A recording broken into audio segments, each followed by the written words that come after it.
شروع اللہ کا نام لے کر جو بڑا مہربان نہایت رحم والا ہے۔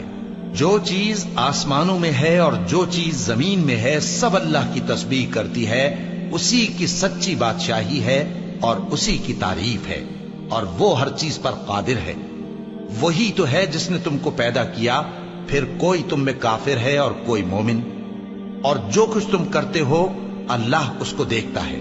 اسی نے آسمانوں اور زمین کو حکمت سے پیدا کیا، اور اسی نے تمہاری صورتیں بنائیں اور صورتیں بھی اچھی بنائیں، اور اسی کی طرف تمہیں لوٹ کر جانا ہے۔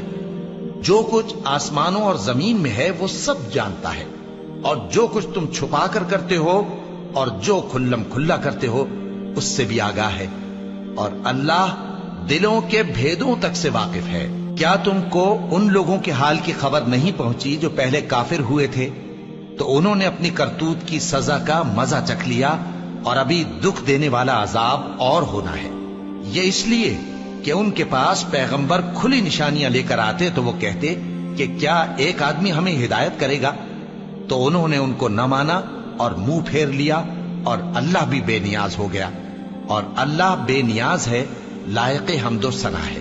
جو لوگ کافر ہیں ان کا اعتقاد ہے کہ وہ دوبارہ ہرگز نہیں اٹھائے جائیں گے۔ کہہ دو کیوں نہیں؟ میرے پروردگار کی قسم تم ضرور اٹھائے جاؤ گے، پھر جو کام تم کرتے رہے ہو وہ تمہیں بتائے جائیں گے، اور یہ بات اللہ کو آسان ہے۔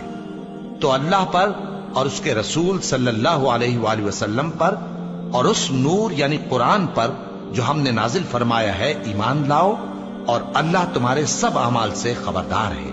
جس دن وہ تم کو اکٹھا کرے گا یعنی حشر کے دن، وہ نقصان اٹھانے کا دن ہے، اور جو شخص اللہ پر ایمان لائے اور نیک عمل کرے وہ اس سے اس کی برائیاں دور کر دے گا، اور جنت کے باغوں میں جن کے نیچے نہریں بہ رہی ہیں داخل کرے گا۔ وہ ہمیشہ ہمیشہ ان میں رہیں گے، یہی بڑی کامیابی ہے۔ اور جنہوں نے کفر کیا اور ہماری آیتوں کو جھٹلایا وہی اہل دوزخ ہیں کہ ہمیشہ اس میں رہیں گے، اور وہ بری جگہ ہے۔ کوئی مصیبت نازل نہیں ہوتی مگر اللہ کے حکم سے، اور جو شخص اللہ پر ایمان لاتا ہے وہ اس کے دل کو ہدایت دیتا ہے، اور اللہ ہر چیز سے باخبر ہے۔ اور اللہ کی اطاعت کرو اور اس کے رسول کی اطاعت کرو، پس اگر تم منہ پھیر لوگے تو ہمارے پیغمبر کے ذمے تو صرف پیغام کا کھول کھول کر پہنچا دینا ہے۔ اللہ جو معبود برحق ہے اس کے سوا کوئی عبادت کے لائق نہیں، تو مومنوں کو چاہیے کہ اللہ ہی پر بھروسہ رکھیں۔ مومنوں، تمہاری بیویوں اور اولاد میں سے بعض تمہارے دشمن بھی ہیں، سو ان سے بچتے رہو، اور اگر معاف کر دو اور درگزر کرو اور بخش دو تو اللہ بھی بخشنے والا ہے، مہربان ہے۔